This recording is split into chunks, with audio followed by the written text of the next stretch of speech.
are back, man. How you doing, B. Rich? I'm doing good, man. How you been since the last show, my brother? Hey, man, I just been out here, man, doing my thing, watching these Falcons moves, man, watching Terry Fontenot, in the kitchen, just stirring it up. Man, he whipping it up. He whipping it up, Terry man. in there with, Hey. let Terry cook. Hey, let me tell you this. These ain't your daddy's Falcons right here, boy. Man, they can't be because my dad has nothing positive to say about the Falcons. But look, today, man, we are graced by the presence of, greatness as far as I'm concerned. Now, let me tell you, meeting the gentleman. Everybody can say. Meeting the gentleman, I can already tell he's probably going to be a little humble with us. But I bet, like, in his mind, he probably like, damn right. You know what I'm saying? Damn right. But look, let's go ahead without any further ado, everyone, and introduce Hall of Famer, one of the top cornerbacks to ever play in the NFL, to ever play for UGA, to ever play on Madden. Boy, you couldn't throw nothing to his side on Madden. Nothing. Couldn't throw nothing to his side on Madden. It was going the other way. Yes, man. Y'all give it up for the one and only Champ Bailey, man. Let's go, man. Man, how you like that, man? How you like that intro, that introduction. Man? That's how it's supposed to be. I'm gonna take that snippet and send it to anybody show I go on. They gotta introduce me just like that. Hey, you know how they say I was doing extra? Yeah. Oh, he definitely doing extra. Who? What do you mean? No, man, I'm making sure. Let me tell you. I'll take you. it. You could not throw the ball to this I man's can't offer side. the man some simple lemonade. Man, listen, everyone.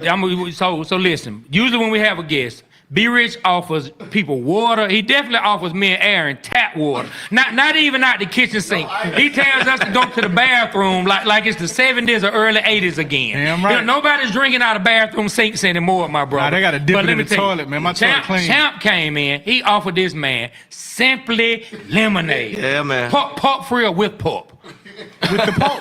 Boy, I'm talking, he getting fancy. He got the pulp in it. I was going to order some Chick-fil-A, but, you know. Hey, I took the water, y'all. I took the water. It's all took the water. So, Champ, how you doing, my brother? I How am you doing great, man. I live in Atlanta now, and it's good to be back in Georgia the past 9 years. And, I'm here, man. I'm here. I'm doing good. Man, that's awesome. From South Georgia, man. Yeah. So what brought you back to the city of Atlanta? What brought you? I know moving back to Georgia, family, but what made you plant roots here in Atlanta? Well, you said it, family. Plus, I'm familiar with Georgia, and I spent 10 years in Denver. I could have easily made that my home. I go back every now and again, but I always felt like Georgia was family, like Georgia in general, not just my blood family, but the UGA network. I mean, the things I can do in business here, I really can't do anywhere else. Yeah. Let me tell you an interesting fact. I lived in Denver 4 years. Yeah. I went to Loved it, didn't you? It was, you know what? Tell the truth. Tell them what you be telling me, B. Rich. Look, Nice place, man. it's nice. Yeah. Like they hood part. It's not Atlanta though. The hood is nicely manicured. Park Yeah. Park Hill, Montbello. Yep. It's very, very neatly manicured. You will never know that. Yeah, was it's not the hood of the Yeah. South. But I didn't like Denver because I was such an Atlanta fan, and when I went to TJ. Okay. When I went to TJ, they used to give me a hard time about the Hawks, the Falcons. So I didn't like that aspect of it, but I did like living out there. It was nice. But as far as the Broncos, man, I hated Elway. He was there when they was just winning and winning and winning, beating our ass. I couldn't do nothing. I could relate because I grew up hating Elway. I wouldn't say I hated him. My dad hated him. Yeah. And I don't know why, but And you did. end up playing. Yeah, I ended up falling right into it. Yeah, so I was never a Bronco fan, but I've grown to respect them, and I definitely I'm still upset about them beating us in the Super Bowl '98. I don't like that at all. Yeah, I bet. Well, I mean, why would you like it, man? And Why then- would and you then- like it? And then was the team I hated the most we lost to. So Oh, the Broncos. Yeah. And then later on, we lost to the team that I hated the most. Wow. Later on, years later. In the worst way. Yeah, but oh man, why did I even bring it up? Because every time I bring it up, we go down this rabbit hole. But I'm not gonna talk. Moving about on, it. moving on. We're gonna move on. So what are you up to nowadays? I know you said you can do business here, of course, family. So what's going on with Champ Bailey in 2024? Well, business. I've been so business minded lately, and it's sort of natural because we have such a great business environment, especially Black folks here in this city for one. Yes. But I think what gets lost is the places where I'm from. So more or less doing business here, but doing a lot of good work back home, and that sort of got my attention the most. It's hard to get away from football altogether because I know that's what got me in this seat right now, right? What I did on the field. So I embrace what I've done, but I'm also looking to do more things. I've invested in a few things. I've partnered with a few people, but I'm a team-oriented guy. If I can't find good partners, it's probably not going to work for me. If I don't feel like I don't care what the business is. You could be making, 100% returns on something. If I can't work with you, I can't work with you. So I'm always looking for good partners, good companies to support, and guys like y'all to chop it up with, man. That's what I'm all about. Hey, it looks like you can still play, man. Don't get it twisted, bro. I'm in my 40s, well into my 40s. You try to run a 40? I will not try to run. He said, I will not. will not. You like he could play for the Falcons I right now. I had this little high school kid ask me to, could I beat him in a race? I'm like, probably not. I was like, I'll probably pull up halfway through. It's not like I'm not faster than you. I just don't have the ability to run full speed like that. Yeah, man. I mean, there's not a lot of people out there like T.O. I think T.O. might. You think T.O. could probably still play? Man, he be putting up videos. The man look like he can walk through it, like he can just run through a wall, man. It looks crazy every time I see it. First of all, he's physically gifted. Yes. But then he's worked out like he's playing. Yeah. All the time. Like he's always working out, always in the gym, playing basketball. He's a training guy. Like that's who he is. So he's always gonna feel like he could play. So speaking of him, can you you had any battles with him? Anything? Yeah. Tell us a little bit about that. T.O. was tough. I never forget, man. I tried to match. This is my ego talking. Philly came to Mile High. I would say this is probably about 05, 06. And I had a bad hamstring. And I'm like, I still want him. Man, T.O. caught a hitch. This was that year we would always show like we're blitzing and not blitz half the time. Well, we blitzed that time, and boy, I missed that tackle. T.O. was up the sideline. I remember that play. 90 yards, bro. I remember that. I wasn't gonna ask you about it, but I do remember that play. I've had a lot of bad plays now. Oh, yeah. I got beaten plenty times, but I always try to get the last laugh. But he caught a fade on me later in that game, and I'm like, no, I got to get out. I'm just embarrassing myself. I'm hurting the team. We end up winning anyway, though. Okay. Yeah. That's all that matters. That's all that matters. Hey, were you a trash talker? Not really. You know, seem kind of like a cool. Were people trash talking you? Not really. It was anybody who trash talked me probably didn't deserve to. Like it was always guys who would just talk, talk to everybody. But nah, like the guys who were really big trash talkers really didn't talk a lot. Like Chad Johnson, played against him a few times. Steve Smith, those were trash talkers, but they didn't. I was older than them, so they always had a little different respect for me. Gotcha. Yeah, I mean they great players and they. Oh yeah, like I'm gonna tell Hall you of something. Famers, man. So I have a nephew who was really good high school ball. He went to Gardner Webb, played running back. He used to always tell me one thing. He said, whenever he would do kick return, he said I could always tell who started and who didn't start. He said whenever they would come down and we would just kneel the ball down. Whenever they would run down, they still talk trash. He said I'd tell them every time, I already know you don't play.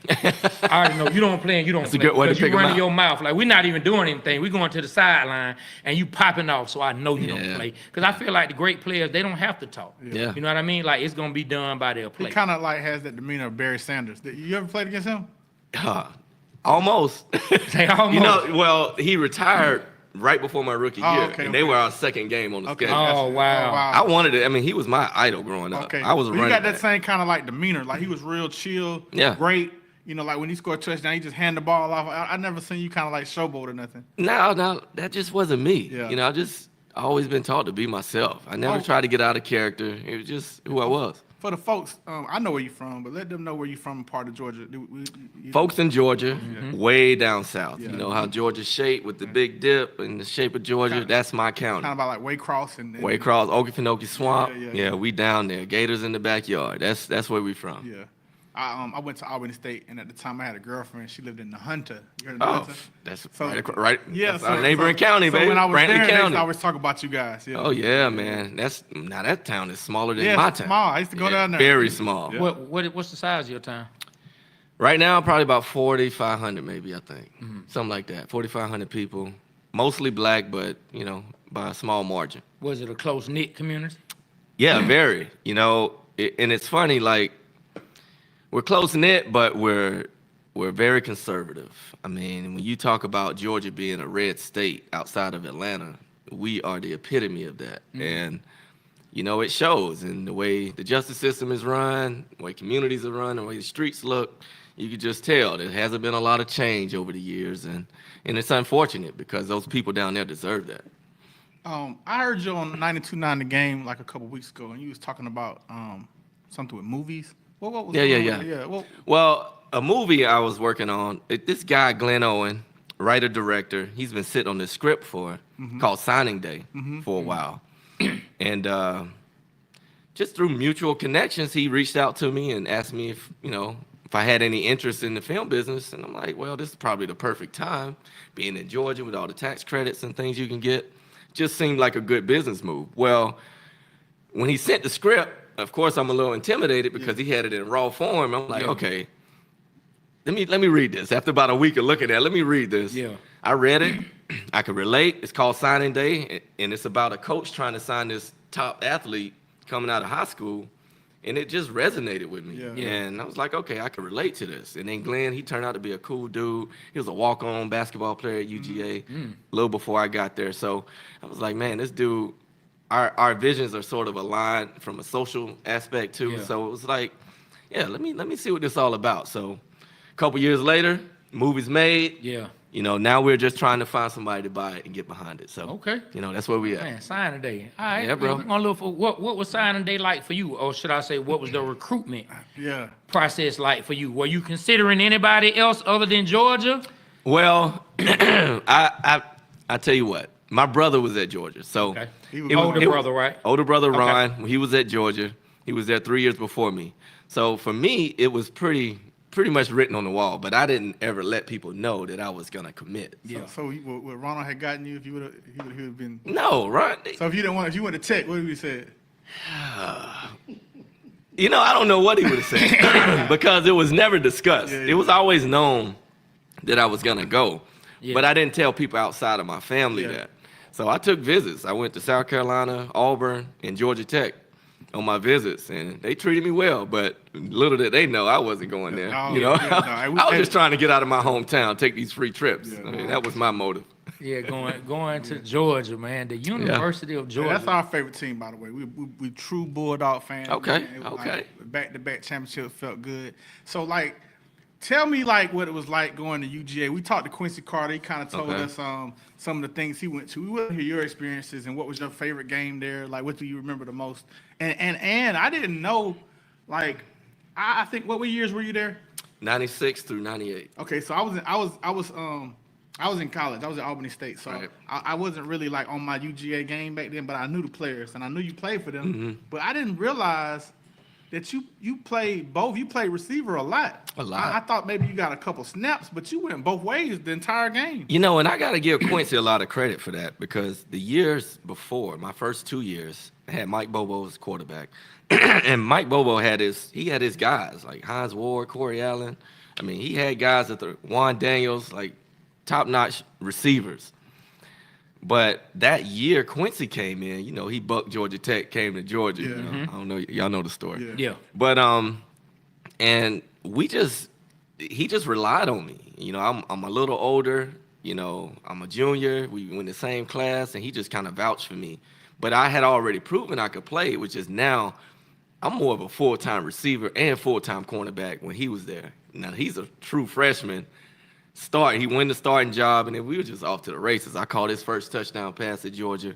I mean, it was just a beautiful matchup for us because we didn't see it coming. Yeah. It was just, man, we were both top athletes coming out the same year. Yeah. He just went and played baseball a couple years. Yeah.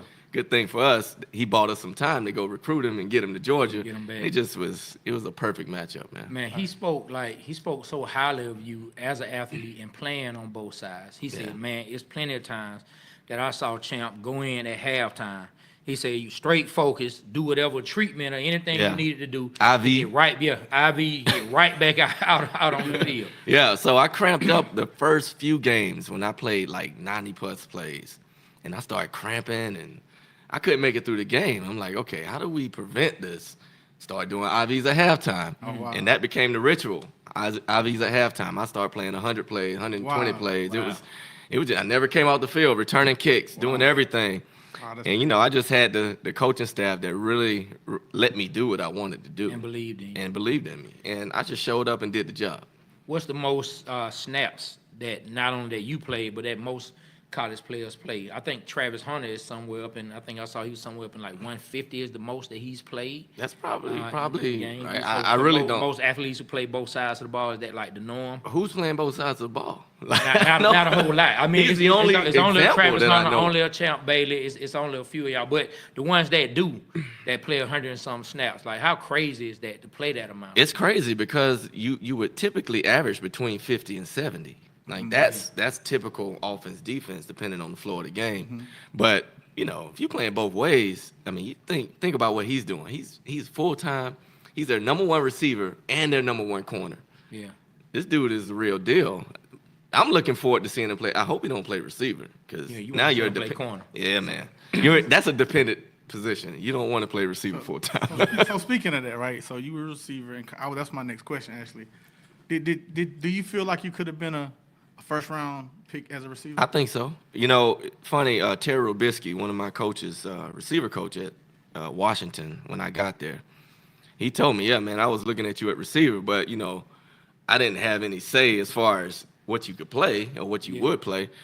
But fortunate enough for me, my rookie year, I had a few plays. Then my next year, I had a few plays with North Turner. Then he gets fired. Terry Robisky takes over.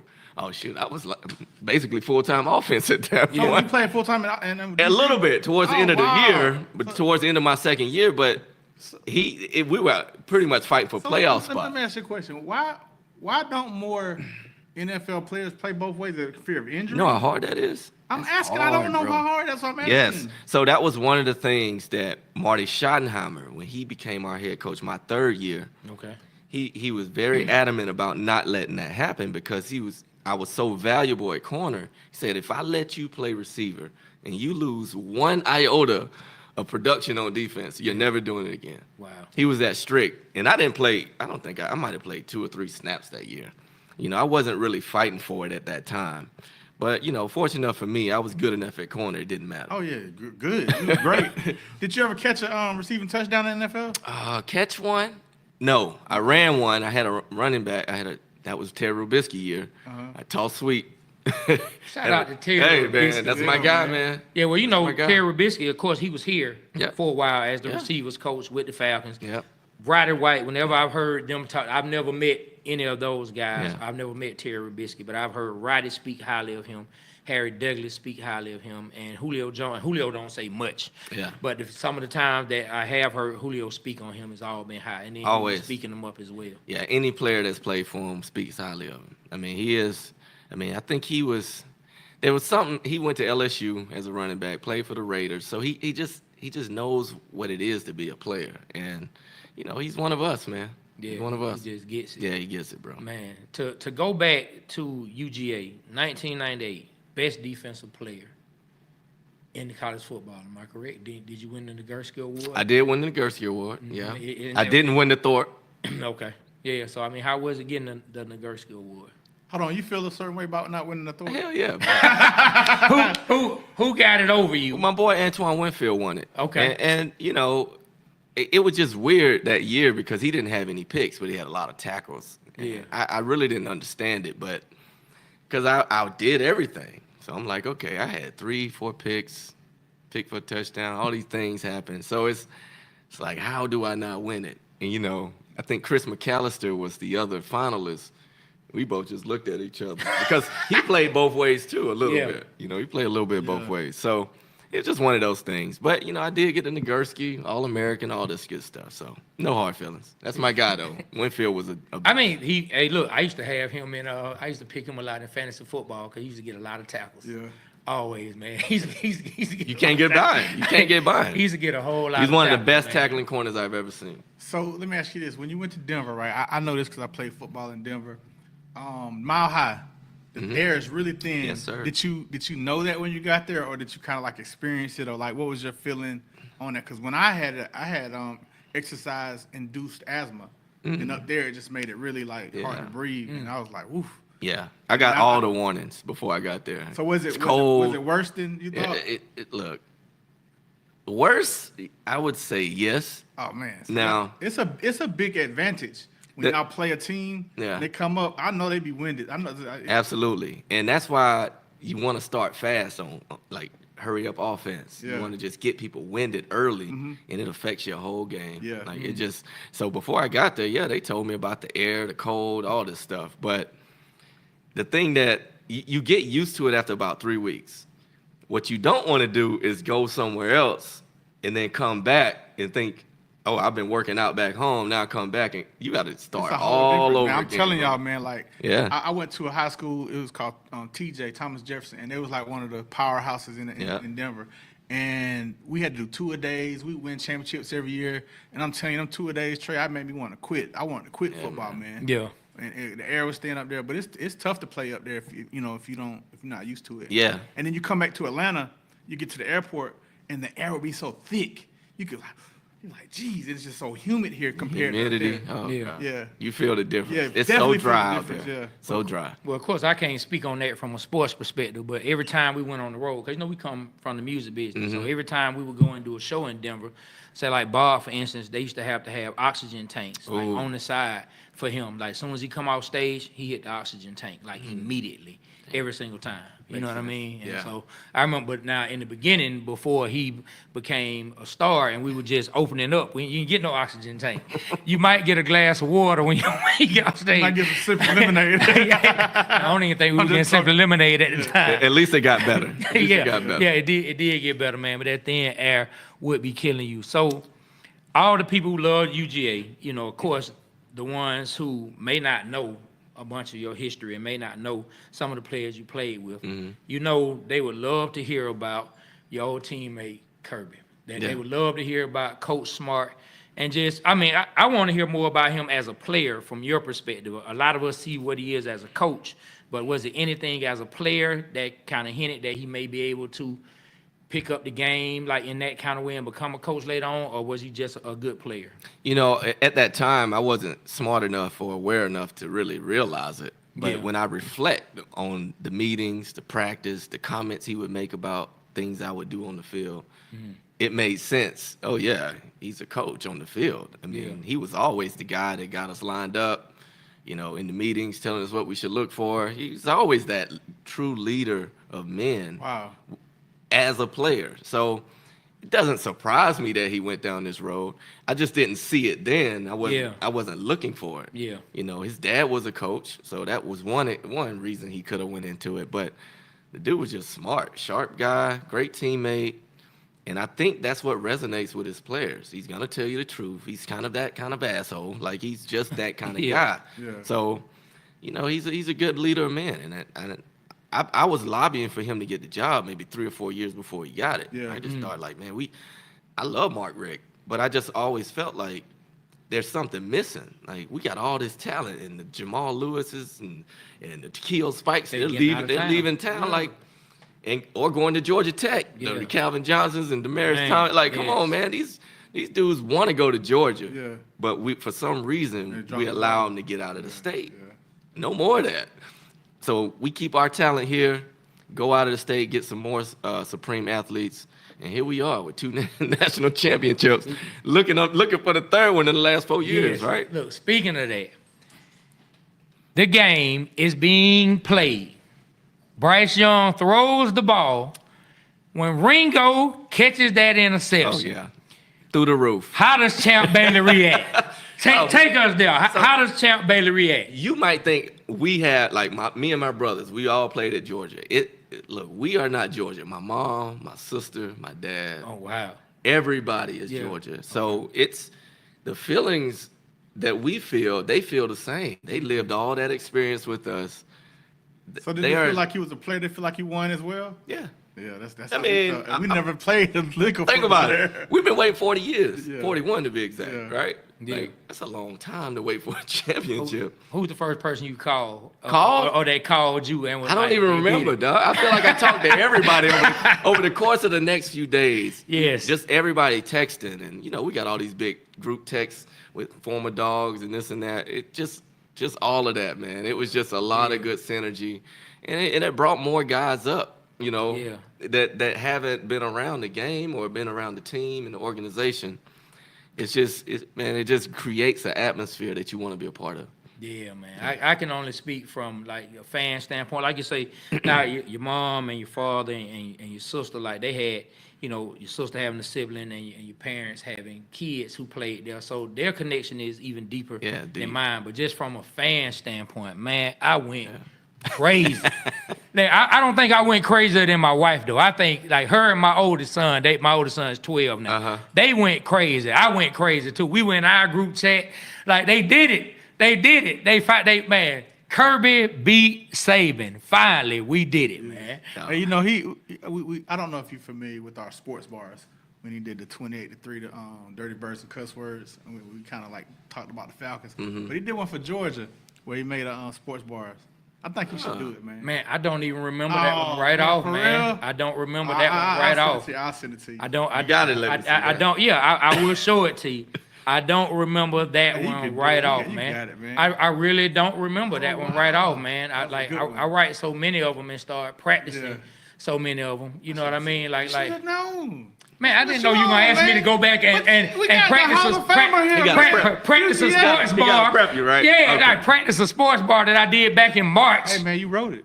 I did. I wrote it and I recited it. Okay. Lil Wayne sure forgets did. some of his raps. Hey, man, there you go. And Lil Wayne is a great. Bam, man.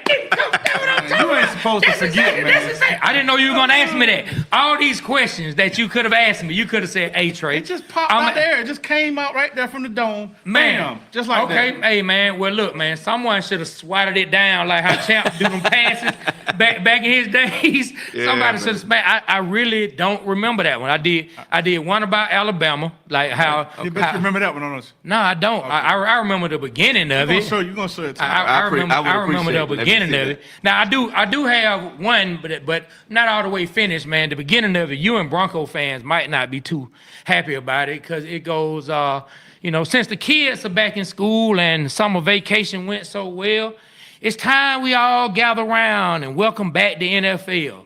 I'm talking touchdown after touchdown, juke moves that leave you stuck. Passes from Pat Mahomes that have Bronco fans like, what the fuck? Falcons and Saints fans on Bourbon Street talking trash at the bar. Steelers fans going crazy because they getting embarrassed by that boy Lamar. The Giants playing, the Eagles playing, Sunday Night Football showing Taylor Swift. And before Cowboy fans can even sit in their seat, Dak Prescott just threw another pick. Ooh. Justin Jefferson, C.J. Stroud, Tyreek Hill with the speed. Can Kyle Shanahan ever take the Niners to another Super Bowl without blowing another damn lead? I hope he does. Will the Patriots be good without Belichick? Nah. Can Harbaugh get the Chargers going? Nope. If my favorite team playing the Raiders in Vegas, you already know me and the boys going. I'm going. So place your bets. Is it the Bills or the Jets? Or Caleb Williams in Chi-Town? When the Seahawks and Rams knuckle up like young Jock, you know it's going down. Ooh. So pass me some lemon pepper wings and get you a drink that's mixed real well. Tell the mother sports to take a seat. We about to welcome back the NFL. Hey, that was hard. Yeah, man. So there we go. There we go. Right there we go. There we go. Ain't nobody doing it. There we go. Nobody.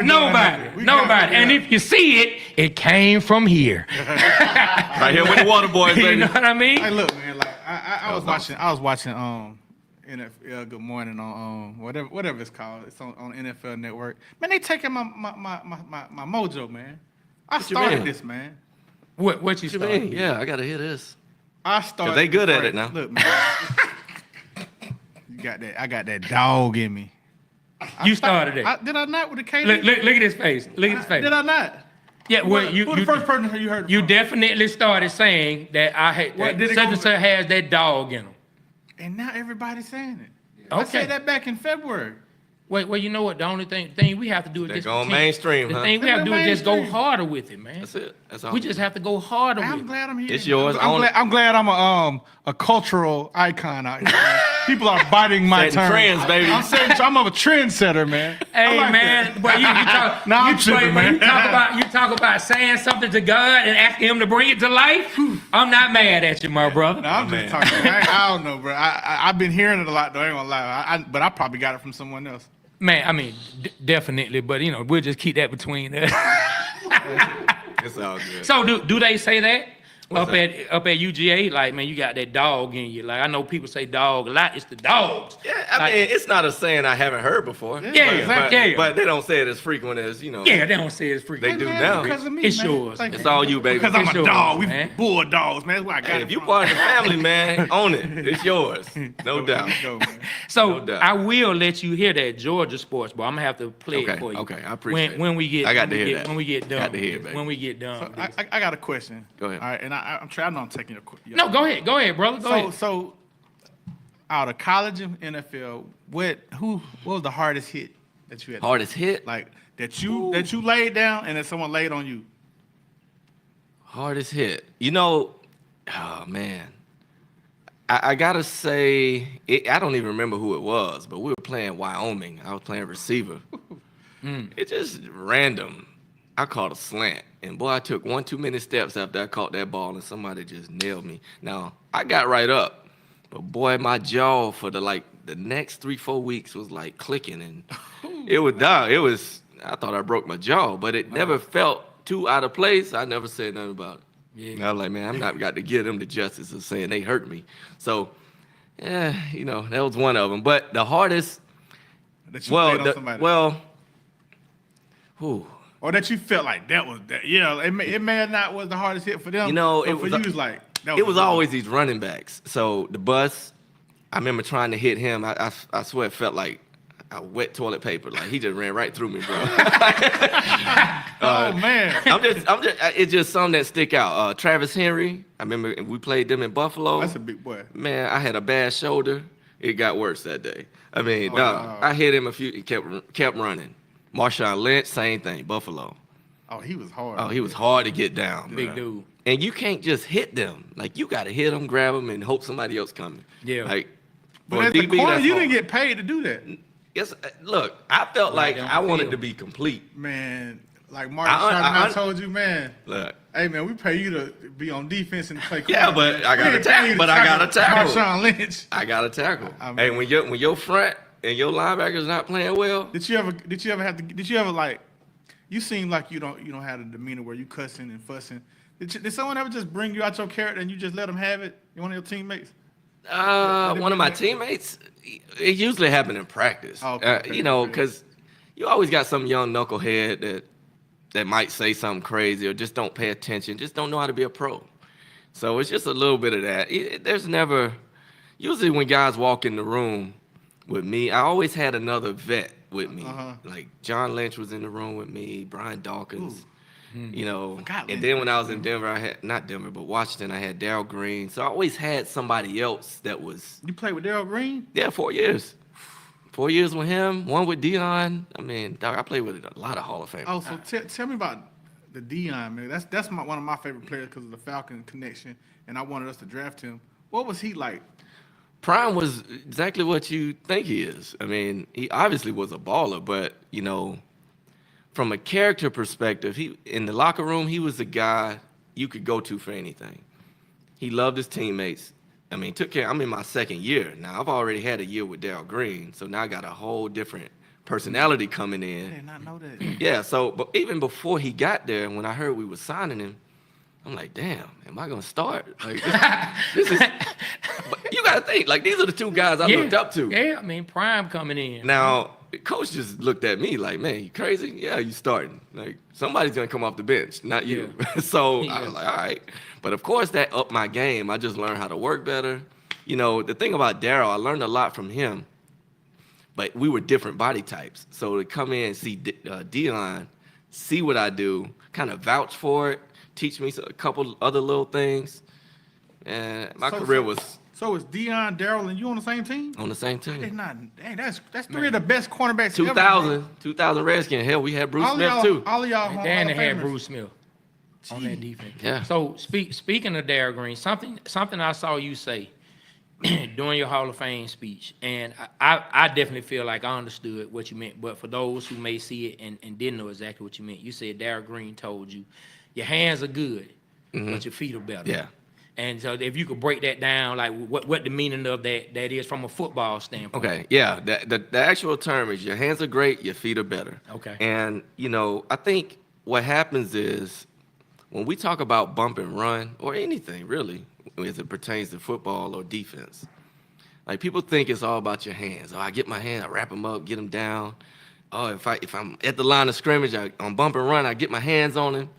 It's like, man, your hands don't really matter when you're playing against the TOs of the world and these big receivers. Like they don't knock that mess down. So if your feet aren't in the right place, it doesn't matter what your hands do. Yeah. So it was always about being in position more than getting your hands on somebody.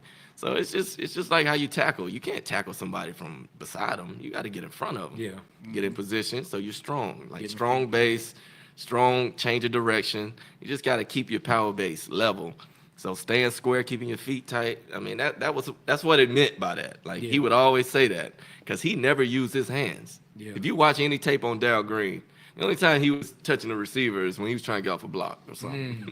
It was always feet. You still see him do footwork today. He still look like he could do it. Wow. Because it's so dialed in for him because that's what he had, all his legs. So. And it made an impact on you because you brought it up in your speech. It had to because you took the time to say that. I still teach that. I teach that. Awesome. Like I teach that. I start with that because again, these kids think it's all about your hands. Like, I'm gonna get my hands on them. Okay. Go ahead. But when you're playing against somebody who's not a superior athlete, it might look like it could work, but when you actually play somebody good, that stuff does not work. Dang. So when you play against good players, you got to know really what the foundation should be, and it's great feet. I'm glad you shared that because right now, there is a father out there listening to this that's going to hear this, and they may not know all the technical things to teach their son or to start with, but they may be in a position where they have to coach. Maybe say that no one around them has stepped up and they don't have all the coaches that the kids need, and they're just trying to help out, and they really don't know where to start. Someone is going to hear that goes on all the time. It's going to spark something for them to at least be able to start spreading some knowledge and ask questions off of that. Hey, I heard Champ Bailey say this, and that, and maybe someone who does know can help them build upon that. So I appreciate you sharing that. Yeah, man. People need to hear that. As far as my knowledge, I'm always trying to shoot it out there. Like I want everybody to know what's right and the right way to do things. That's it. So you say you teach? Are you a coach? No. Camps or anything? No, I help out with my son's high school team, gotcha. Holy Innocents. Gotcha. Okay. I help out with them, but every now and then there's a kid that comes around that I kind of want to give a little more to. So, there was one kid came and I just end up teaching him. I mean, even my one of my boys, Revis McLaren, his kid goes to Windy Ridge up in Woodstock. Okay. He started asking me questions as a middle school kid. He's a senior now. He's 5? Huh? He's 5 now? So I just kind of gave him a few things, and he's a smart kid, right? He wasn't really a football player yet, but man, he just stuck with it and just made sure that people start making people believe in him, the people that are around him daily. Now he's a senior with, some offers. So, and I think his latest offer was Navy. So I'm like, man, this is it, That's crazy. So to see that come to fruition after all these years, like, man, it gives you a little joy to see a kid grow and become what he is. And you really don't know what these kids are going to turn out to be. You don't. But you still passing information. Absolutely. Absolutely. Not hoarding the knowledge. Yeah. Some people like to do that. One of the happiest days of my life, my daughter played for Woodward, and she played basketball, and she was like the best defensive player on the team. She won Defensive Player of the Year. But when they won the state championship down in Macon, that was like one of the best feelings, just watching her and like thinking about the stuff that I shared with her, the stuff she listened from other people and saw it come to pass. I can relate with what you're saying. Yeah, man. It's always good to see. Trey, you was there. I 100% was there. I had to come see my girl now. Come on now. Yeah, you always got bad, yeah, man. It's a lot of bad information out there. Yeah. I mean, on many levels, not just sports. So it's like, man, you gotta check your sources. Get good information. I'm always trying to put it out there, but of course, it's hard as hell to scale good information. Yeah, it's hard. Yeah, man. You got another question you want? You seem like you were getting ready. I got a lot of questions. Go ahead. Now, man. So and I'm glad we're talking about passing information because something else that stuck out. So where I'm about to take it right now is just a little bit away from football. Okay. Just a little bit about life. Like I love like speaking about family. I love speaking about like different things we learn and just how we go out into the world. And so one of the things that stuck out to me that I heard you say is that you learned giving back and helping people through your grandmother. That was something that she was heavy on. Okay. That she was heavy on, Yeah. and that's something that you have taken that on as well, and it meant something to you, and that's how you have come into the world and continue to do things. So, like, if you could just speak on that song, because I think it's important that all of us find a way to be of service, and they'll tell you that's a word that I've been saying on the show a lot, service. I feel like we all need to be in a season of service. Well, I got to be honest, man. That's a loaded question, right? Like, there's a lot of ways I could go with that, and I'm glad you centered on my grandma because that was my inspiration to give back. Okay, the way we were raised, my grandma had a property of about 3 or 4 acres. On that property was her house, and then the house she gave us when my dad came back from the military. I was about 5 years old when I moved to Folkestone. So.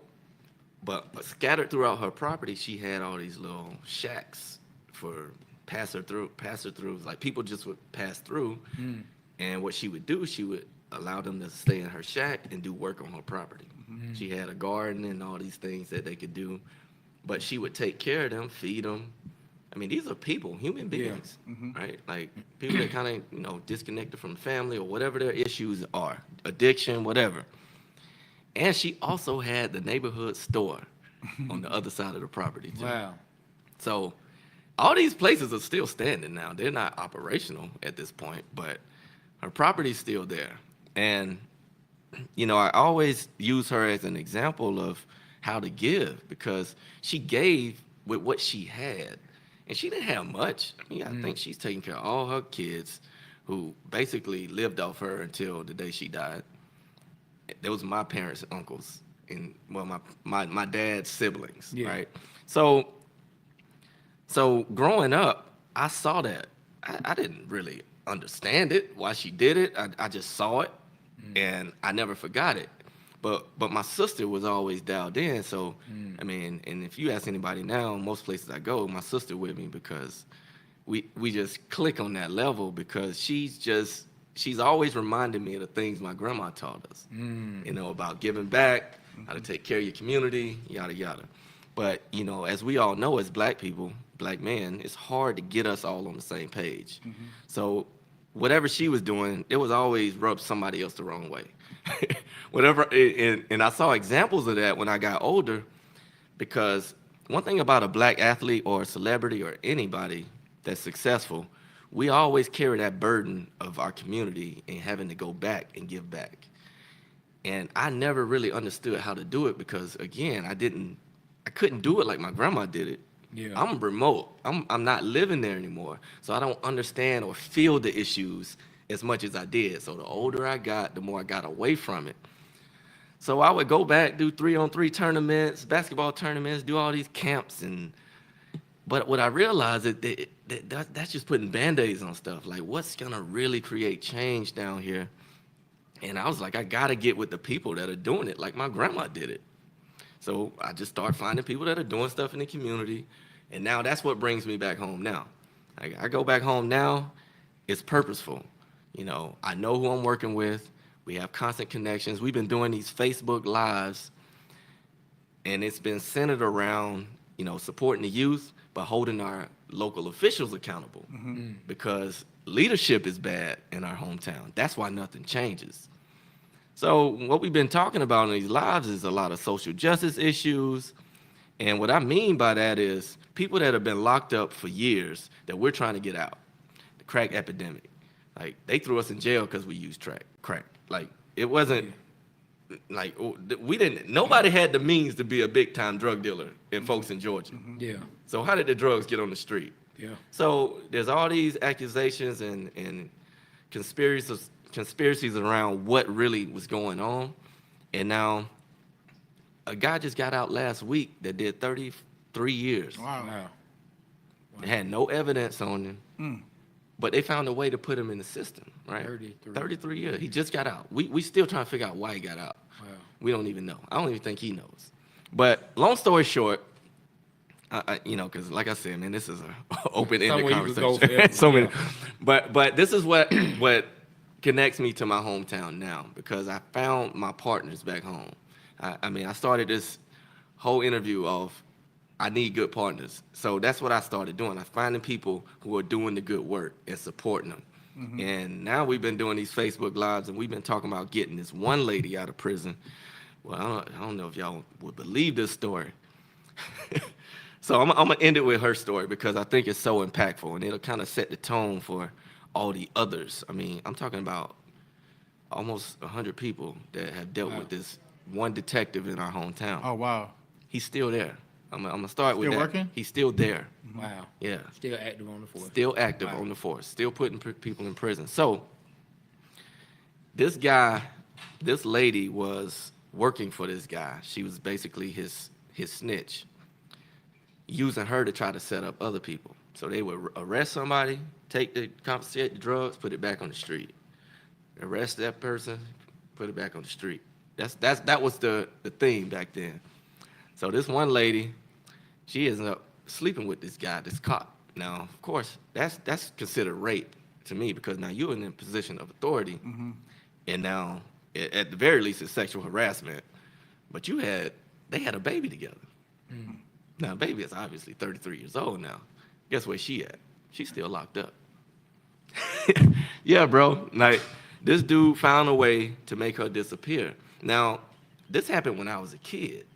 Wow. But I knew this lady. She lived right around the corner from me. I knew her. Everybody knew her. To this day, I've reached out, over the past 3 years, I reached out to local officials, higher ups, looking for help, trying to get this lady out. Just trying to get her out off sympathy. We're like, okay, we done with the sympathy. We're not looking for sympathy now. We want justice, because ultimately this lady needs to be paid for the time she served. Wow. She need her freedom right now, and that's what we've been fighting for.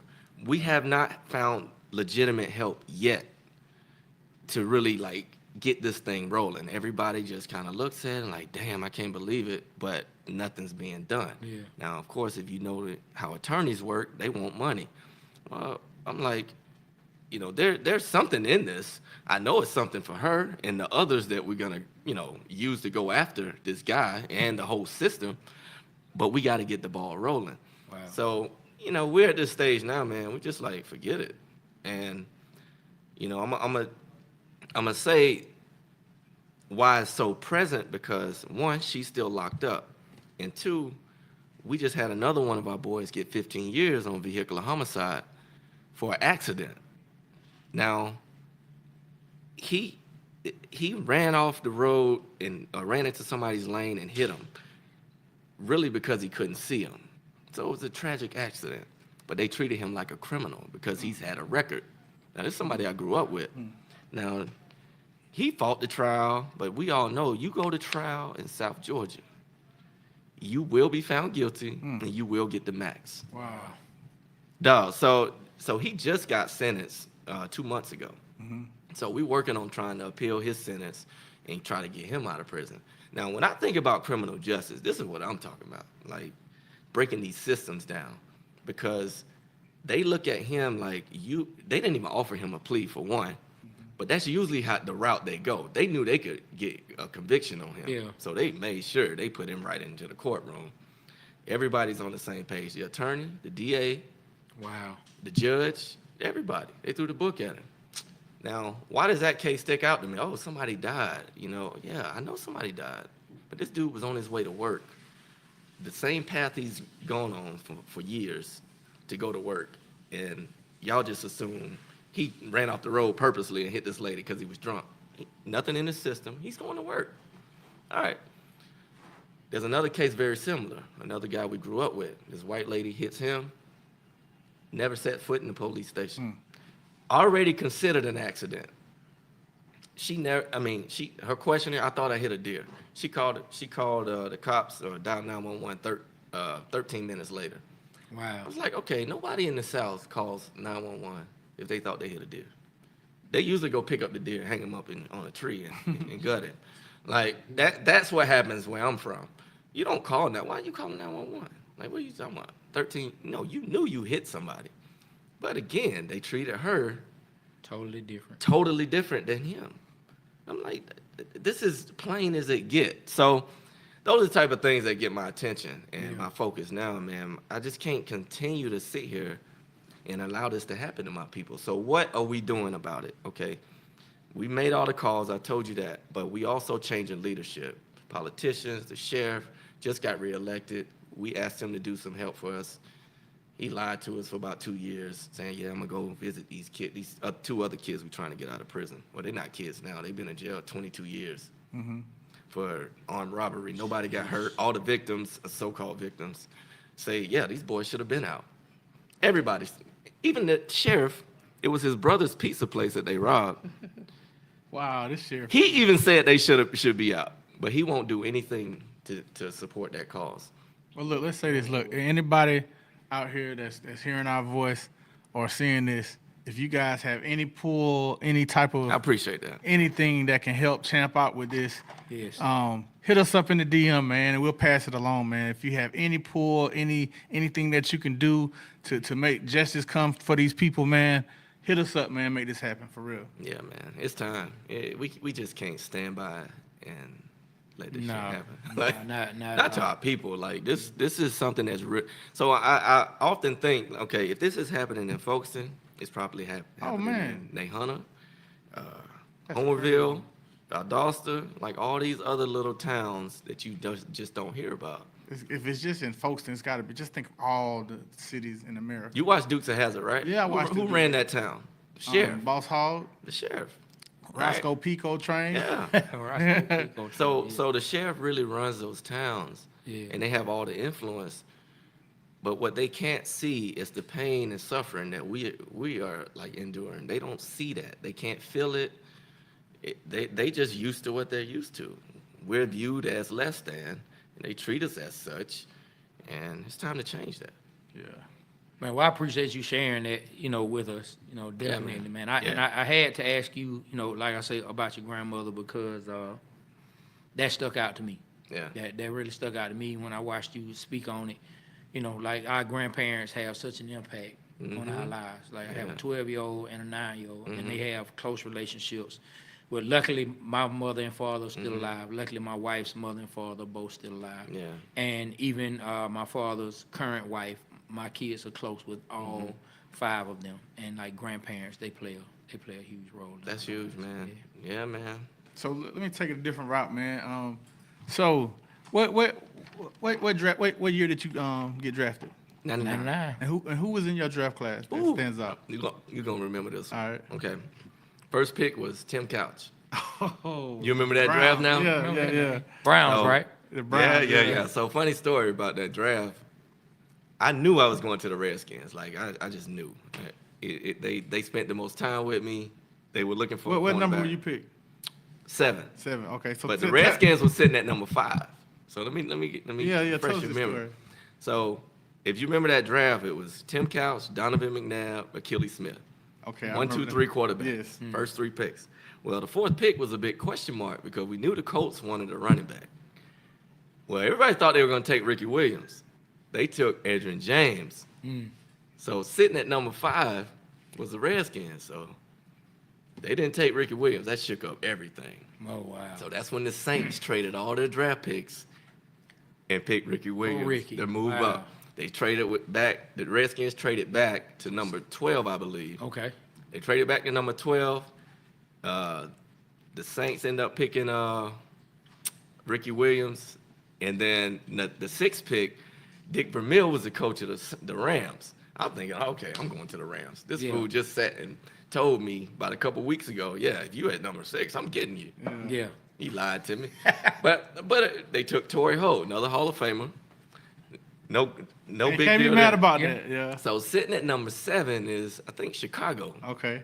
I'm like, damn, okay. Damn, how far am I going to slide? I haven't had any contact with the Bears.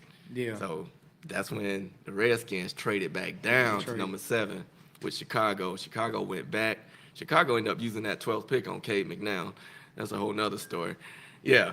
So it kind of shook up the draft. That was one of the most interesting set of events because not only did I lose a couple dollars because I moved back 2 spots. Yeah, because you moved some. I ended up with the team I thought I was going to end up with, which was From the you. very beginning. Oh, yeah. That's who I thought I was going to end up with. But how you get there, man, you have no say. Wow, Yeah. that's interesting. Yeah. So growing up, who was your favorite NFL team? Team? The Redskins. Oh, really? Well, it was more about Doug Williams. Okay, I get it. Because my dad. It was all and look, about it's what my dad ironic. Like Yeah. Doug Williams played Denver. Yeah. Yeah. So Doug, like the Redskins, Bears, Cowboys. I mean, I was a Walter Payton fan. Cowboys, Rightfully I was so. an Emmett fan. I was a running back Yeah. guy, so Yeah. I love running back. So, Yeah, rightfully so. All those guys. Were you on a Falcon fan? nah, not really. Were they pretty good back then? See, me- I ain't even going. He Tell me who answered that the draft- question for tell me. That was you said. What year? 99. Hey, So That was my draft, We yeah. had Yeah. Deion had left. Was that June Jones? man, so 99. I can't. Dan Reed. remember. Dan Reeves. Yeah, Dan Nah, Reeves. we had just came off the Super Bowl loss, and Jamal Anderson got hurt. He tore his knee, and that's when That was Dan Reeves, yeah, right? Yeah, and that's when I think we was gonna get Vic a couple years later. But Yeah. Vic was 2 years. Yeah, old. that was when the Rams were starting to become great. Yeah. And that year, yeah. So we came off the Super Bowl. We lost to Yeah. Denver. The 99 we drafted. So we had a we got we thought we were gonna do good, and then Jamal Anderson tore his knee. Yeah, he did. Yeah, and He that's did. what happened. So we were He good. did. Yeah, we were good that time. Well, I think he talking more. Oh, yeah. more- You're talking about I think- growing up. I think he talking about growing up. Oh. Like, Yeah. because What year when were the you teams born? are good, you become a fan. 78. Come on, Nah, you- bro. We got to tell the truth in here, B. Rich. 80 we was good. 12-4. 80? 80, yeah. I couldn't even speak at that I know. point. I'm just saying. Bro, you 82 let me tell we you was something. Good. We You played Minnesota. Please don't Waffle House the people. And you know what I mean I'm by not that? Waffle You know Housing what I nothing. mean by that? Okay, we was sorry, man. We listen, sorry, man. because what I'm about I'm to say just saying some facts. listen, what listen about those facts. Our winning seasons were scattered like them Okay, hash yeah, browns all at right, Waffle you're right, House. you're right, So you're don't waffle us. Don't waffle us with a bunch of scattered said- seasons. And look, man, this ain't no hash brown. Don't waffle us, man. Hey, Look, we love the Falcons. Nah, growing but- up, I can understand. I'm happy to see what they're doing Yeah, now. yeah. I'm rooting for the Falcons. Yeah. Don't get me wrong. Yeah. Man, speaking of them, as of this taping, we just picked up Justin Simmons, and I know you close still with the Broncos organization. Mm-hmm. Can you tell all the Falcon fans out there, What we us getting? included, what are we getting? What type of player and individual are we getting in Justin Simmons? Well, I think who's gonna benefit most is Bates. And it's more about more leadership in the defensive room. I don't know if the dynamic of a veteran player going to another team, and he's probably on the back end of his prime, but he's still in his prime to me, because safety is a lot more mental than just physical. Okay. Now he can play, he make plays, always got his hands on the ball, always around the ball. So another playmaker like that and leader with Bates, oh my God, like sky the limit with them right So now. with two strong safeties like that, that's gonna change the whole outlook of our defense, ain't it? Yeah, you just ask AJ Terrell how he feel about it. Like, dog, I know what it's like to have a really good safety. So what is it like? It's heaven, because you don't have to work. First, you don't have to worry about the preparation. Like, you always gonna be prepared, because they're gonna know how to prepare. They're gonna know how to communicate, post snap, pre snap, all the things that you need in order to stay on top of being great. Like, they're great players, but dog, everybody's great at this level. So what gives you the edge is the preparation. So all those things that happen during the week. I mean, once Simmons get comfortable here, Oh, man, man. look. So look, we broke the Atlanta sports curse a couple weeks ago with Brandon Leak. We did our little sports party, Okay. and we broke it. And so That we did. the Falcons are going to the Super Bowl this year, and Okay. we're winning. So mark This my year? word, this year. Okay. So I just want you to remember that. So when we win, you make sure you hit me up. That's like, one thing about the league, boy. It's wide open. Hey, we're gonna win. It's this year. always We wide winning open. This year, we gotta They preparing for it. look. We got a good quarterback that can make decisions, Okay. and we just solidified it with the two backfield guys, Justin Yeah. and Bates. Don't and forget, they're gonna get everybody get that position. pass rush either. Okay. All right. Okay. Tell me about the Patriots guy. You know a little bit about him? I just know he's always balled. Yeah. That's- I don't know a lot about him because the Patriots been kind of Yeah. in the dumps of the last few years post Brady. So But I'm excited about Is it. what it I is. think we're gonna do some damage, and I think why not? I agree with you. Why not? I agree. It's time, man. It's why time. not? It's time. It's time. Exactly. And the city will be going crazy. One thing I do like about Jadon, I want to say he was drafted by the Ravens, right? Yes. Yeah, I think so. And so, And then he went- you know, when I look across the league, if it's one organization, like, you know, you never know how players going to turn out, Yeah, of yeah. course. But if it's one organization who I would trust more than any others that they may have gotten it right, I trust the people that the Ravens draft. I think the Ravens do a pretty good job. They do No, good. Of course, Defense. they don't hit on every pick, but they do a good job. Man, They do a good job. I concur. So funny, before I retired, I signed with the Saints. They released me before training camp. They did me a favor. But I still thought I could play. So I tried out for Detroit, who were the bottom, and I tried out for the Ravens. I just went and worked out. It was like night and day for how they treated me. Yeah. I was like, man. So I left there, like I almost feeling like I played there because the respect and how they treated me, and the Detroit just, I mean, it was just Wow. bad. It's just a You bad see- experience, bro. Yeah. You see why people are where they are. You know, Yeah, at but the time. but the fact that you say that, you've never been in that building. Yeah. Never. I'm just watching from But the you outside. see it. Yeah. You I see what they produce, Yes. how they draft Cal Hamilton. I would have never guessed he'd be that good. I Man. didn't know. Yeah, coming out of Notre Dame, right? Yeah, Yeah. they drafted so many Hall of Famers. Oh my God. Every year they got a Hall of Famer up for. Man, time flies. Like, It's been a great. You got more questions? Man, how long have we What time? gone? Man, we've been It's an almost hour. 1:30. Yeah. Oh, So snap. so We've so already gone over an hour. so look didn't even know. before We go. have to do a blast from the past Got because we did not get chance Okay, to do a okay, blast from the okay. past. And tell us a favorite player of yours. If you could break down a play that stands out. A play that stands out. Blast from the past. Dang, let me Let's think. set it up for us, man. Who you was playing? You know who you was playing for? And tell us about the play. We gonna- You know, I'm gonna stay with UGA. I'm gonna go my sophomore year. Okay. Early in the year, I think it maybe second game. Okay. We're playing South Carolina. Okay. And I had my first pick six. And So it tell was, us about it. Who you? it was Anthony Wright Okay. I believe he was. Yeah, I think Anthony Wright was, and it was just a little crossing route. Uh-huh. And he thought that guy was open. I jumped right up under it. And And I actually had to dive for the pylon because he chased me down at the corner. So when you saw the ball coming, what were you thinking? What was I thinking? Like you was like, oh my God, I got it. That's the thing, man. When you out there, You you're don't not thinking. So when you caught it, yeah. so you thought I got to score. I mean, he's like, look, So most when you saw the pylon, Yeah. you dove for it. He's like, I'm still at this age where I think when I touch the ball, I'm scoring. So all right, there we go. that didn't last forever. But, you know, when I touch the ball, I'm trying to score. Man. And that's all I had on my mind when I caught it. Like, I got to beat this boy to the pylon. And I got it. But, you know, that was one of those big plays that at the moment it meant a lot because it sort of set the tone for who I could be. Okay. Yeah. Yeah, well, you know, one of my favorite plays What's your is favorite when you play? picked off Brady, and you had I thought it was a 90, like 98, 99. You said it was a 100 100 yard. yard pick. Like, I love that play. I remember where I was when that play happened. I was actually in Seattle, Washington, visiting a good friend of mine, Sonny, and me and some of the fellas were watching the game, man. I was so happy because it happened to the Patriots. Yeah, and you know what? The beauty in that play is it not only swung the game back in our favor, and we ended up scoring. I didn't score on that play, even though it was 100 yards. But yeah, right. The beauty of it was the guy that knocked me out of bounds at the one, Ben Watson, former dog, you know, fellow Damn, dog. Ben. Yeah, man. Ben. Yeah, he hated on me that day. Touchdown, bro. So nobody's ever gonna let us forget. But I think that's the thing that was really good about that because that was such a good teach tape on hustle. Like that dude was a tight end, came from the other side of the field, and never Never gave slowed down. And right when I just took my foot off the gas, here he comes. Bam. up. Yeah, somebody could have blocked him. It was a tech guy. I'm not gonna mention his name though. Ain't Ted. Somebody, yeah, it's all good. You know, tech let us down from time to time. It's all good.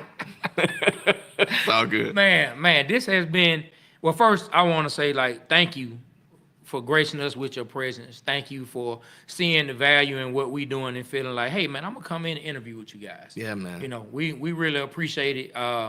I was telling Aaron as B-Rich was coming down to get you, I was telling him we definitely are putting in the work, but God is moving and doing some things, and I definitely add you and the other players who have decided to come and speak with us as part of the moving that he's doing. Oh yeah, So- you're so- definitely a building block to what Yeah. we got going on, Yeah. man. So- Like we really appreciate that. Yeah, Yeah, so man. I just want to say thank you. Definitely, man. Man, look. Definitely, I definitely see what God's doing, Feelings and mutual, I man. don't take it lightly that you're here. Like, Yeah. I really don't. I told my wife you were coming on. My wife goes and she's like, "Let me tell you, like we need to watch the Hall of Fame speech. Oh, my You need to do it like so." So I was prepared, and I feel like I knew about you, but she let me know I needed to know even more, and I'm glad she did, because when I saw, like I said, we don't have to get back on it, but seeing you speak about your grandmother, that really hit me, and I wanted to make sure I asked you. Well, I appreciate that, man, because that's what I live for now, right? That's for some reason, man. That's just so important to me. My people back home. That's what it's all about. And I again, like guys in our position, we're burdened with that give back. Like they put that on us, but I feel like instead of making it a burden, it's like, how do we really accomplish something with the people that we want to take care of in the most efficient way? It's just, lean on the people that are doing the work. And that's been my motto. Like, I got some great partners back home, and they doing all the good work. I'm just supporting. And that's really what it's all about, man. Just making sure this year is better than the last one, and just keep stacking the good years together. Man, last question. Top 3 receivers that gave you the hardest time. Good. Woo! Top 3? Yeah. Okay. I'm going to say Marvin Harrison. He's always in my top 3. I'm going to tell you, this is how I look at it. He gave me a hard time. Not only was he a great player, he had a great quarterback. Yes. So, T.O. was a problem. I mean, his run after the catch was probably one of the best you've ever seen. And, man, I can go a lot of different ways. I'm going to go back to an old school guy, Jimmy Smith. Oh, I remember Jimmy him. Smith. Yeah, bro. For Jacksonville. Yeah. Big dude. Yeah. Yeah. He was sort of exiting his prime when I was coming into the league, but he was tough, man. And I think boys like him, Eric Mose, like they don't get enough credit for how tough they were, because it wasn't pass heavy back then, but boy, they were the epitome of number one receiver. Like, Look, man, I'm sorry. all good. Let's go. We're gonna clip this one up. All good. Yo, Mount Rushmore of quarterbacks. Cornerback? Cornerbacks. Cornerback? Oh, Cornerbacks. Your position. Who is your Mount Rushmore of cornerbacks? I'm leaving myself off. No. I'm going to. I'm not All right, surprised. all right. Go ahead. I'm going to leave We're myself gonna clip out. this. We're gonna have the highlights. Okay. And so My top 2, Deion and Darryl. all right, Deion Sanders. Deion Sanders, Darryl Green. So what makes Deion Sanders on your? what's Well, it like? he started the shutdown movement to me. Okay. Because he showed what it meant to be a bigger corner Okay.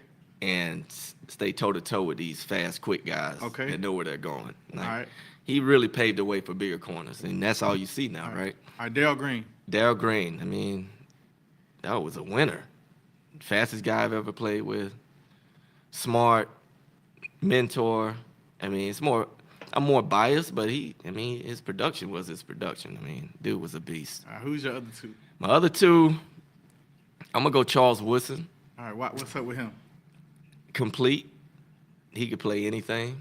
Darryl Green always makes this joke about, oh man, we don't fool with those guys that move to safety. he just jabbing at them because Yeah. we played corner for Yeah, 15 years or more. He played 21 years, but Jeez. yeah, crazy. And 4th, I'm gonna go to late Willie Brown. And not only was he a great player, made the Pro Bowl 10 times, he played back in the day. None of us probably were alive when he played. But at the Pro Bowl, he would always pull the DBs to the side, and we would have our own little session just talking to him, hearing his wow. words of wisdom. And I gotta do my research on him. yeah, Willie Brown, baby. All right. Raiders. Well, look, man, that's a fantastic Mount Rushmore. I can't wait Sir. till we put that together, Trey. See how that's gonna come out. Yeah, man. So look, this is definitely been. I feel Honor, like I man. mean it's a Hall of It's an honor, Fame man. interview, man. Hey, man. It's a Hall of Fame Hey, interview, so man. That make us Hall of Famers? I mean, hey, man, I'm claiming it. Man. Hey, man. We going down in the Hall of Fame of podcasting, man. There we go, man. Yeah. There we go, man. I like it. There we go, man. There we go, man. go. And guess what? We'll all be able to buy Simply Lemonade when we need it. You know what I'm saying? Our own Simply Lemonade. Well, look, everybody, we appreciate y'all tuning in for another episode of the Water Boyz Show. On behalf of myself, Trey, B. Rich, the Hall of Famer, Champ Bailey, and Aaron, Whoa Pittman, the Water Boyz Show, we are out. Kill the camera.